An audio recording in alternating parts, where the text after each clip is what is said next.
sera axé sur quels défis pour une activité entrepreneuriale en phase avec les fondamentaux de l'agroécologie. Le premier axe, c'est qu'on va essayer de caractériser les systèmes de production agricole dans le domaine de l'entrepreneuriat. Et ensuite, on va donc qui est souvent une production à orientation agriculture conventionnelle, avec l'utilisation des pesticides et des engrais. Et ensuite, on va montrer les limites de cette forme de production du fait qu'elle n'intègre pas la dimension protection de l'environnement. Et enfin, nous allons parler de l'agroécologie, qui va être une solution par rapport à ces difficultés. Et les défis de l'entrepreneur, ce sera en quelque sorte une pratique par rapport aux fondamentaux de l'agroécologie. Donc, si je reviens à l'aspect entrepreneurial, donc un entrepreneur dans le domaine de l'agrobusiness, c'est quelqu'un qui mène des activités de création de richesses, mais également de création d'emplois dans le domaine, dans la chaîne de valeur agricole. Donc, il peut explorer plusieurs niches de la chaîne de valeur agricole, allant de la préparation du sol jusqu'à la récolte et même la valorisation des produits agricoles. Donc, c'est quelqu'un qui peut être dans la vente des intrants, c'est quelqu'un qui peut être dans la prestation de services avec la mécanisation, les installations bout à bout, et à orientation, valorisation, qui fait la transformation des produits agricoles et la commercialisation. Donc voilà pour camper le débat par rapport aux activités entrepreneuriales dans le domaine de l'agriculture. Donc nous au Sénégal, nous avons des avantages qui rendent possible en quelque sorte l'activité entrepreneuriale. Nous avons des terres qui sont à la différence de certains pays asiatiques qui sont caractérisés par des chaînes de montagnes. Nous avons ce qu'on appelle des ressources en eau. Nous avons également, à 100 eau, on sait qu'aucune agriculture n'est possible. Nous avons également une certaine stabilité politique qui nous permet de vaquer à nos occupations. Nous avons des structures de formation qui, à la différence de M. Diandi, qui n'a pas bénéficié d'une formation avant de démarrer ses activités entrepreneuriales, qui permettent de doter des jeunes un ensemble d'outils qui leur permettent de mener à bras le corps leurs activités entrepreneuriales. Nous avons également des structures de recherche. On sait que l'agriculture aujourd'hui et on a souvent en perpétuelle recherche en quelque sorte pour trouver aussi bien du point de vue génétique les variétés les plus adaptées, mais également pour trouver en quelque sorte les pratiques culturelles les mieux adaptées pour une meilleure productivité. Nous avons également, comme M. Preuser l'a dit tantôt, il faut un marché pour produire. Nous avons un marché, vu que nous partageons avec d'autres pays, des entités sous-régionaux comme la CEDEAO, qui prônent en quelque sorte une libre circulation des biens et des services. Donc ceci étant dit, je vais donner l'exemple d'un entrepreneur qui est quasiment dans la production agricole, donc qui a une parcelle, qui met en place une clôture, des investissements, des immobilisations, une clôture, une source d'eau, un réseau d'irrigation, soit il contracte un prêt à la banque, soit il le fait sur fonds propres. Maintenant, cet entrepreneur qui fait en quelque sorte un investissement est obnubilé ou bien a une vision, c'est d'avoir une certaine rentabilité pour pouvoir avoir un retour sur investissement. Donc, parce que c'est un investissement qui est lourd, et là, du coup, il va tout faire pour avoir un optimum de rendement. Et pour cet optimum de rendement, l'entrepreneur joue sur deux axes. Soit il joue sur le milieu, en faisant de sorte que le milieu soit adapté à l'espèce cultivée, soit il joue sur l'espèce végétale avec la sélection végétale pour que l'espèce végétale soit en phase avec les conditions climatiques du milieu. Donc là, c'est une agriculture à vocation agriculture conventionnelle, qui est caractérisée par une forte mécanisation parce qu'on cherche la rentabilité, mais également qui est caractérisée par l'utilisation des variétés à haut potentiel de rendement, caractérisée également avec l'utilisation, on joue sur les facteurs de production, une certaine, il y a l'irrigation, il y a la protection des cultures avec les pesticides, mais également il y a l'utilisation de doses d'engrais pour pallier, pour être en phase avec les exigences en éléments minéraux au niveau de la parcelle.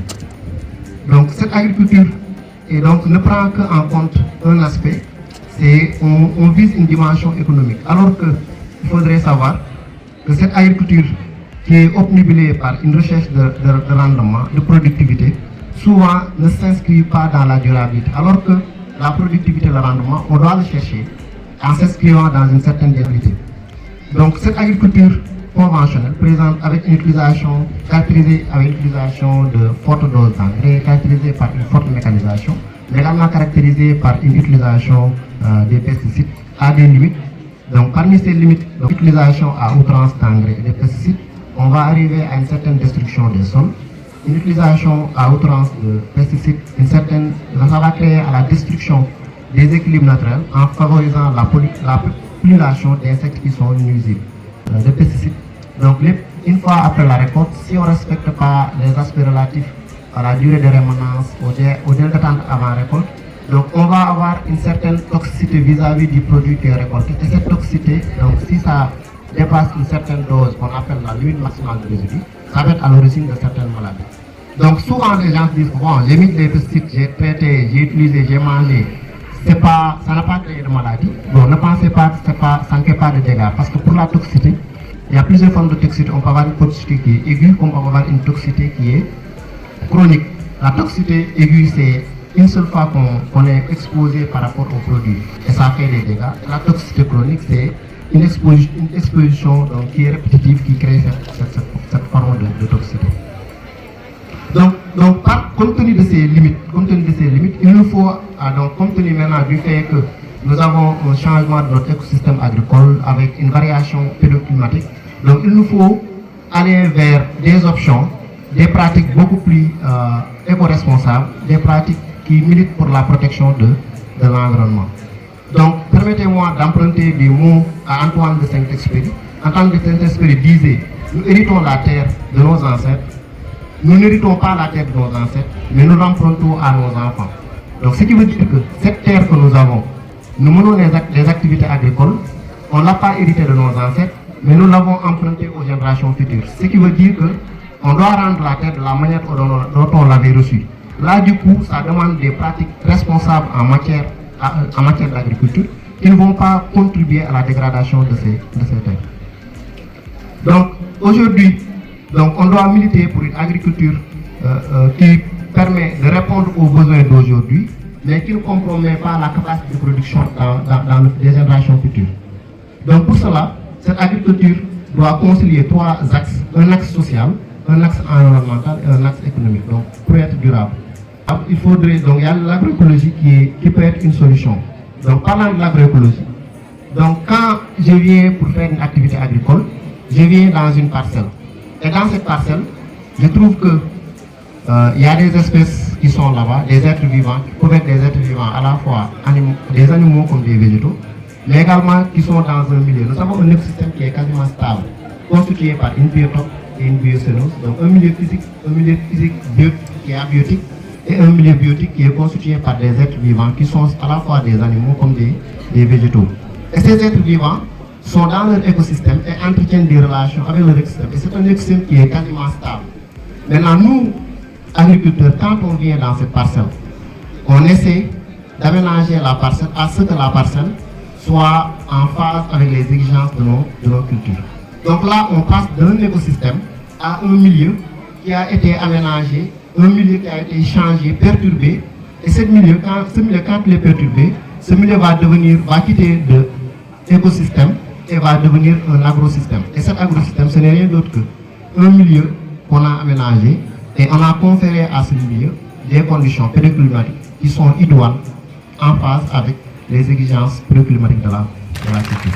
Donc, ceci étant dit, donc, dans le processus de conduite culturelle, souvent nous utilisons des pesticides, nous utilisons pour lutter contre les ennemis. On pense que ce sont les ennemis des cultures qui sont les intrus par rapport à la parcelle. Non, ce n'est pas eux les intrus, mais c'est nous qui sommes les intrus, parce que nous les avons trouvés dans leur milieu avec une certaine stabilité et nous avons perturbé le milieu.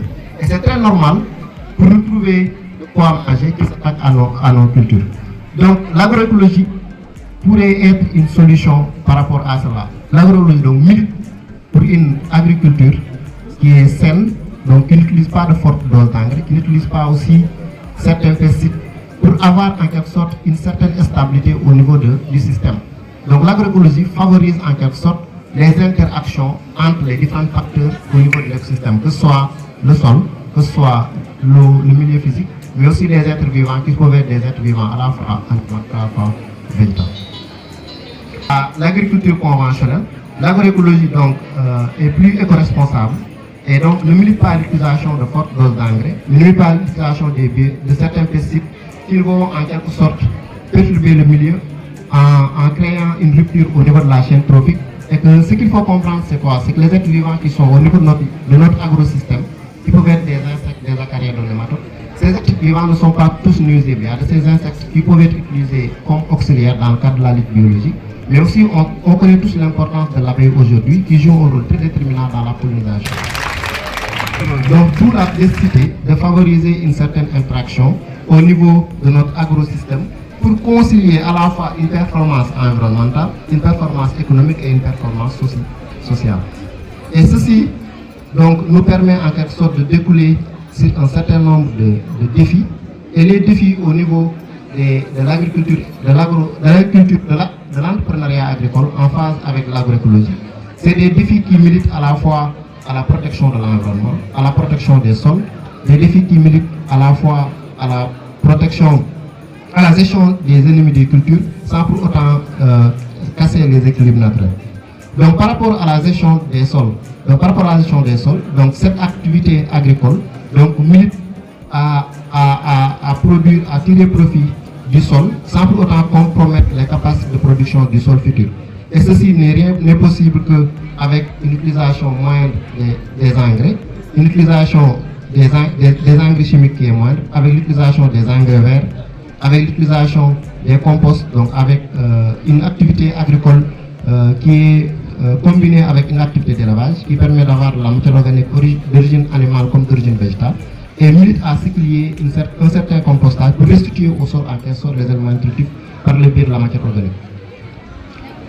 Donc toujours dans le maintien des capacités du sol, donc en apportant les engrais verts, en apportant le compost, on peut utiliser aussi une autre technique d'amélioration du sol avec un bois raméal, le BRF, donc le bois raméal fragmenté, qui est aussi de la matière organique d'origine végétale. Donc l'autre axe, c'est surtout donc, comment contrôler les ravageurs. Donc les ravageurs, contrôle des ravageurs, donc souvent en agriculture conventionnelle, on utilise les pesticides, alors que donc, les pesticides parfois ne sont pas bien utilisés. Donc là, en ce qui concerne l'utilisation des pesticides, il faudrait comprendre deux notions. Il faudrait savoir donc quelle est la notion de seuil de tolérance économique, mais également comprendre la notion de seuil de nuisibilité. Le seuil de tolérance économique, c'est quoi? C'est que lorsque nous avons des attaques d'ennemis des cultures et que cette perte due à cette attaque ne justifie pas l'achat des pesticides. Donc là, ce qui veut dire que quand on traite, ce n'est pas un traitement qui est efficace, ce n'est pas un traitement qui est rentable, donc mieux vaut ne pas traiter. Nous avons le seuil de nuisibilité. Le seuil de nuisibilité, c'est quand la population d'ennemis présente au niveau de notre parcelle peut être à l'origine d'une certaine perte de rendement qui est préjudiciable. Donc là, dans ce cas, il est pertinent d'utiliser des pesticides, mais pas utilisation de pesticides anarchiques, raisonnés, mais dans une logique de lutte intégrée avec utilisation de plusieurs formes d'eau. Mais également utilisation des interactions au niveau du milieu avec l'utilisation des biopesticides à base de Nîmes, l'utilisation des biopesticides à base de piment, l'utilisation des biopesticides à base de feuilles de papaye. Donc c'est un ensemble de paramètres donc, sur lesquels on peut jouer pour favoriser des interactions entre les éléments du milieu et éviter de perturber l'écosystème. Et donc l'autre aspect sur lequel je vais terminer, c'est surtout donc, les techniques d'embocagement qui sont des pratiques agroécologiques également, en dépit de la conservation des sols, de la gestion des ennemis des cultures par l'utilisation des pratiques beaucoup éco-responsables en matière de pesticides, l'utilisation des biopesticides, mais également en prenant en compte les aspects de cette tolérance et de cette tolérance économique de cette nuisible. L'embocagement peut être aussi une pratique écologique qui est favorable, qui permet de maintenir notre écosystème. Donc l'embocagement n'est rien d'autre que la gestion du paysage. Donc vous savez tous que quand on fait une agriculture, donc on a besoin en quelque sorte de mettre donc, au niveau de la parcelle une certaine débrise-vent, donc pour créer un certain microclimat au niveau de la parcelle. Mais aussi, donc, ça permet à une certaine limitation de l'évapotranspiration, une meilleure gestion de l'eau. Mais aussi quand on met des brise-vents, donc ça permet d'isoler la parcelle de culture, éviter donc la propagation des ennemis des cultures qui viennent des parcelles voisines. Donc cet embocagement aussi, on peut parler aussi d'agroforesterie, qui est une technique d'embocagement, qui milite à une certaine association des espèces qui sont pérennes et des espèces qui sont annuelles. Nous avons aujourd'hui une parcelle de culture. Donc pour faire de l'agriculture, on ne doit pas défricher toutes les espèces qui sont présentes au niveau de la parcelle. Donc il y a des espèces qui sont protégées, où il y a une certaine nécessité d'avoir un certificat de défriche avant d'éliminer ces espèces. Et que là, toutes les espèces qui sont présentes au niveau de la parcelle ne sont pas des espèces qui sont à éliminer. Si je prends l'exemple Herbia albida. Donc les études ont montré carrément qu'une présence d'Acacia albida au niveau d'une parcelle de culture, donc comme c'est une espèce de légumineuse, permettait en quelque sorte une certaine fixation de l'azote atmosphérique. Et là, ça allait en quelque sorte impacter donc, sur la richesse du sol, mais également sur la production, sur le rendement. Et donc ça, si ces aspects-là sont connus, donc ça allait éviter en quelque sorte d'éliminer certaines espèces au niveau de la parcelle qui pourraient être intéressantes dans le cadre de l'amélioration de la fertilité du sol.